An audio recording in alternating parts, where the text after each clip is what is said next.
Good morning friends, welcome back to your YouTube channel Study Jeevan. तो आज का जो सेशन होने वाला है बहुत ही शानदार सेशन होगा, वो भी एग्जामिनेशन के दृष्टिकोण से। तो आज क्या टॉपिक कवर करने वाले हैं, वो टॉपिक होगा एचसीपी एंड सीसीपी में संकुलन क्षमता। बहुत ही शानदार तरीके से इसको हम आज देखेंगे। तो एचसीपी और सीसीपी का मतलब क्या होता है? एच का मतलब हेक्सा, सी का मतलब क्लोज्ड, पी का मतलब packaging, hexagonal closed packaging, cuboid closed packaging. तो इसके विषय में हम जानेंगे इस टॉपिक के माध्यम से। इसको जानने से पहले कुछ बेसिक फार्मूला जो आपको जानना अति आवश्यक है, उस फार्मूले पे हम पढ़ते हैं।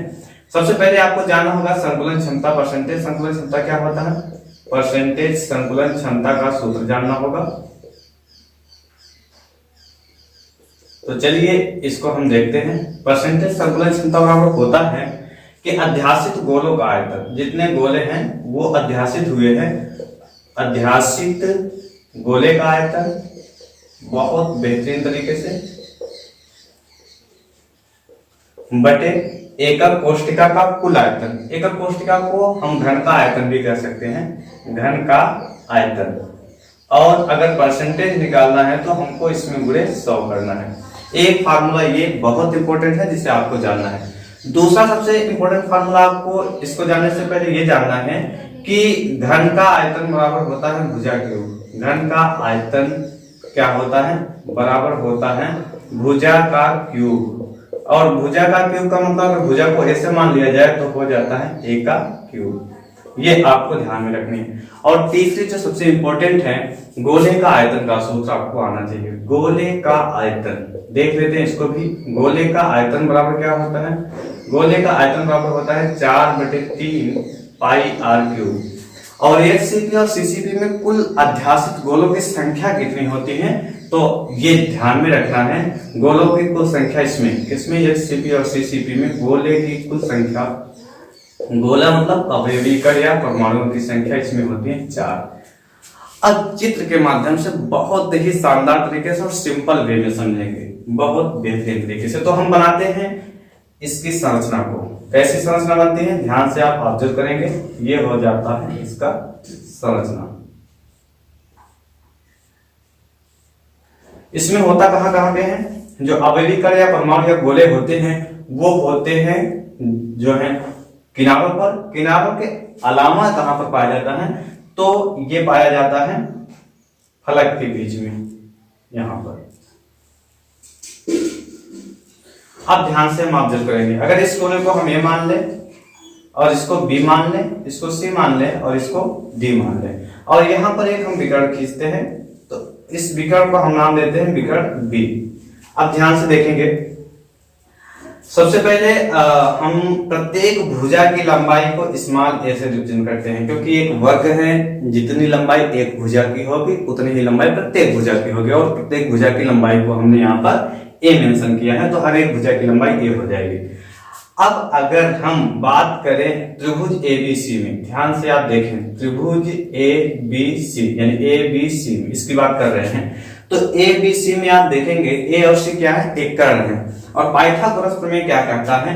कर्ण का वर्ग बराबर क्या हो जाएगा? शेष दोनों भुजाओं के वर्गों का योग होता है, अर्थात ए बी का स्क्वायर प्लस बी सी का स्क्वायर। अब देखें ए सी का स्क्वायर मतलब कर्ण का वर्ग हमने माना है, यहां से यहां तक की लंबाई बी, तो यहां पर क्या हो जाएगा? बी का वर्ग बराबर ए बी को हमने माना है ए का स्क्वायर हो जाएगा, एंड बी सी को हमने क्या माना है? ए, तो ए का स्क्वायर हो जाएगा। तो क्या फार्मूला निकल के आएगा? बी स्क्वायर बराबर हो जाएगा ए स्क्वायर प्लस ए स्क्वायर, मतलब कि 2a स्क्वायर। अब ध्यान से अगर देखें, बी स्क्वायर की जगह पर ए आएगा तो बी बराबर क्या हो जाएगा? ये पूरा अंडर रूट में हो जाएगा, क्योंकि जहां से स्क्वायर हटेगा तो यहाँ पर रूट 2a स्क्वायर। अब देखें अगर कैलकुलेट करें आएंगे तो b √2 तो बाहर नहीं निकलेगा, इसलिए √2 तो अंदर रहेगा, लेकिन a गुणे a, एक a बाहर आ जाएगा, √2 × a। अब जो इंपॉर्टेंट है वो आपको ध्यान देना है। अगर गोले की त्रिज्या हम r मान ले, यहां हम लिख दे रहे हैं गोले की त्रिज्या क्या मान रहे हैं? Small r। तो हम यहाँ ऑब्जर्व करते हैं, एक r यहाँ पर हो जाएगा, ये गोले का व्यास है और व्यास में मतलब 2 आर होते हैं, तो यहाँ पर हो जाएगा आर और आर, आर प्लस आर हो जाएगा। और यहाँ पर अगर आप ऑब्जर्व करें एसी के बीच में कितने आर मिल रहे हैं, 1 2 3 4, तो मतलब बी की जगह पर हम 4 आर यूज कर सकते हैं, क्योंकि बी एक विकर्ण को रिप्रेजेंट कर रहा है जिसके बीच में 4 त्रिज्याएं आ रही है, या कह सकते हैं कि 2 त्रिज्याएं और व्यास, व्यास में 2 आर होता है, तो हम लिख सकते हैं बी की जगह पर 4 आर। क्लियर है? यहां तक आपको क्लियर होनी चाहिए, क्योंकि एक गोला है इसमें 2 त्रिज्याएं हैं, इसलिए 2 आर यहां से और एक यहां और एक यहां, तो 2 एक 3 एक 4 आर बी की जगह पे हम लिख सकते हैं यहां से यहां तक की दूरी में। अगर 4 आर बराबर √2 इंटू ए होगा तो ए बराबर क्या आ जाएगा, अगर आप यहां से देखें ये यहां से पक्षांतर होगा तो ये गुणा है तो भाग में हो जाएगा, तो बचेगा क्या 4 आर बाई √2। यहां तक क्लियर है? आगे बढ़ते हैं। अगर आप यहां से देखें हम R2 का पूरा ऊपर नीचे दोनों तरफ कर दें तो क्या मिलेगा, ध्यान से आप देखें यहाँ पर a बराबर क्या हो जाएगा, √2 का पूरा ऊपर नीचे दोनों तरफ हम कर रहे हैं, तो 4r गुणे √2 और अपान √2 तो पहले से ही था और √2 का पूरा ऊपर नीचे दोनों तरफ किया जा रहा है। अब ध्यान से देखें रीजन क्या है, रीजन कैलकुलेशन को आसान या इजी करना ताकि आप समझ भी पाए। तो क्या यहाँ पर बचेगा 4r मल्टीप्लाई √2 अपान √2 का गुणा √2 के साथ करेंगे तो 2 हो जाएगा, अगर ये काटेंगे तो यहाँ पर बचेगा 2। अब क्या बच रहा है, 2 बच रहा है, √2 बच रहा है इंटू r, a बराबर क्या बचा हमको, क्या मिला 2 √2 इंटू r, और a क्या है, भुजा की लंबाई है। अब ध्यान दीजिएगा, अब इसी को हम यूज करते हैं संकुलन क्षमता वाले फार्मूले में। संकुलन क्षमता वाले फार्मूले में अगर हम यूज करते हैं तो ध्यान से देखेंगे क्या होता है। संकुलन क्षमता का फार्मूला होता है अध्यासित गोले का आयतन, तो अध्यासित गोले का आयतन, अध्यासित गोले का आयतन, गोले का आयतन बराबर होता है 4/3। संकुलन क्षमता की सूत्र में यूज करते हैं तो आपको दिखा देते हैं, संकुलन क्षमता बराबर परसेंट संकुलन क्षमता बराबर क्या हो जाएगा, अध्यासित गोले का आयतन, अध्यासित गोले का आयतन, गोले का आयतन 4/3 पाई आर क्यूब और अध्यासित कितने हैं 4, तो क्या हो जाएगा 4 गुणे 4/3 पाई आर क्यूब। क्लियर है? 4 गुणे 4/3 पाई आर क्यूब अध्यासित गोले का आयतन बटे घन का आयतन, और हम जानते हैं घन का आयतन बराबर क्या होता है, भुजा क्यूब यानी a का क्यूब हो जाएगा। ये क्लियरली आपको समझ में आ रहा होगा, यहाँ पर क्या हो जाएगा a का क्यूब। अब अगर हम यहाँ से ऑब्जर्व करें तो क्या मिलेगा, यहाँ पर ध्यान दें संकुलन क्षमता बराबर क्या मिल रहा है, 4 का पूरा 4 में हो जाएगा 16/3 पाई आर क्यूब यहाँ हो रहा है, और a का क्यूब मतलब a का वैल्यू 2 √2 इंटू r, इसी का क्यूब हो जाएगा 2 √2 इंटू r, और इसका क्या हो जाएगा क्यूब। ठीक, अब यहां पर हम देख लेते हैं, इसके बाद कैलकुलेशन को हम यहां से करते हैं, ध्यान देंगे आप।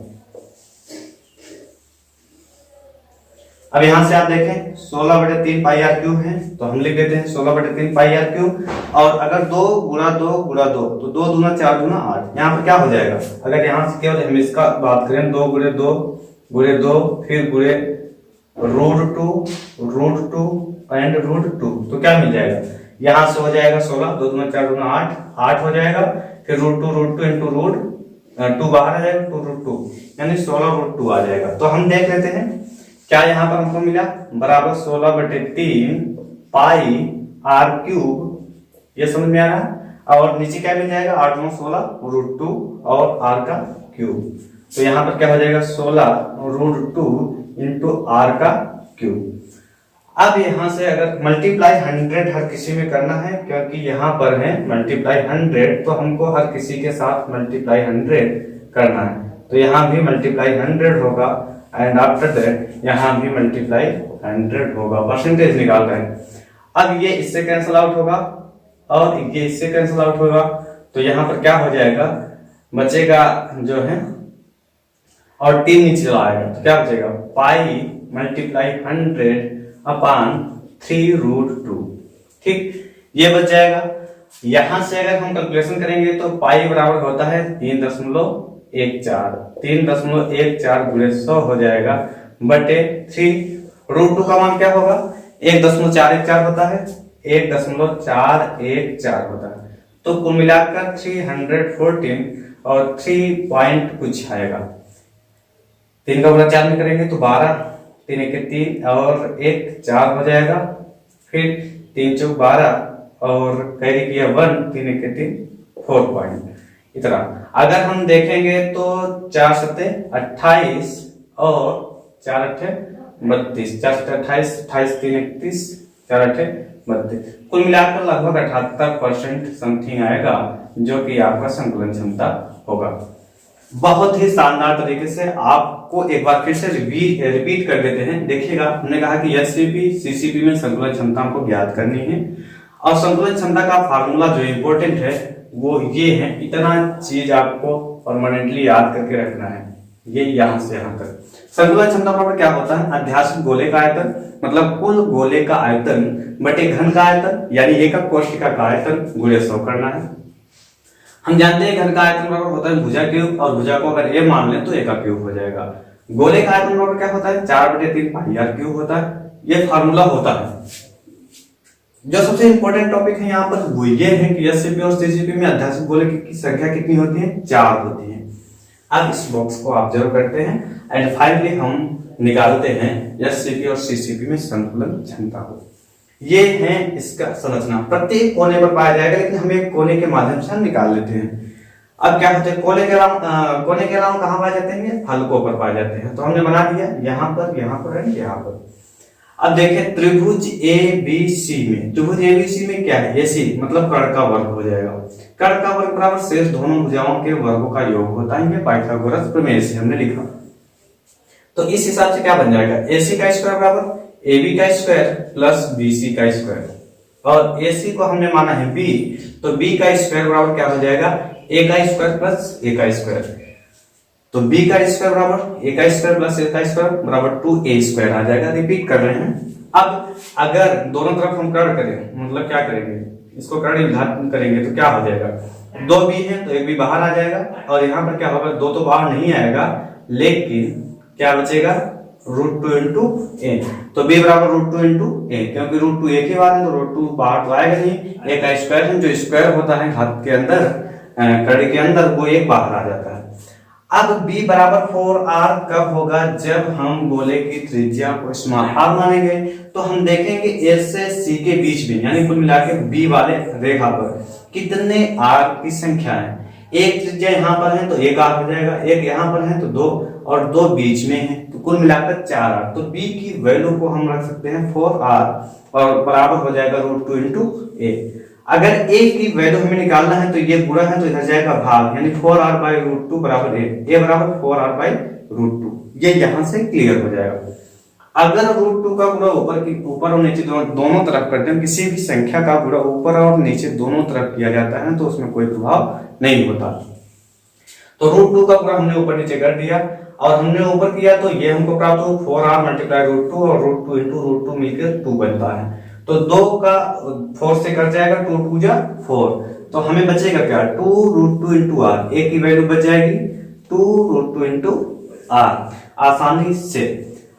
अब जो इम्पोर्टेंट है, संकुलन क्षमता हमको निकालनी है एससीपी और सीसीपी में। तो संकुलन क्षमता का सूत्र अध्यासित गोले का आयतन, गोले कितने हैं? 4, और गोले का आयतन 4/3 पाई आर क्यूब। तो 4 × 4/3 पाई आर क्यूब हमने किया, और घन का आयतन बराबर भुजा का क्यूब यानी a का क्यूब, और a का क्यूब जो हमने किया है यहाँ पे, a की वैल्यू 2 √2 इंटू r होती है, और उसी वैल्यू को हमने यहाँ ट्रांसफर कर दिया, बाकी कैलकुलेशन मेथड से हमने निकाला। तो इस प्रकार हम निकाल सकते हैं एससीपी सीसीपी में संकुलन क्षमता।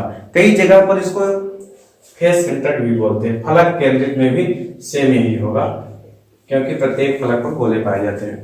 Thanks for watching. वीडियो पसंद आया हो तो प्लीज लाइक करें, शेयर एंड सब्सक्राइब करें अपने दोस्तों में।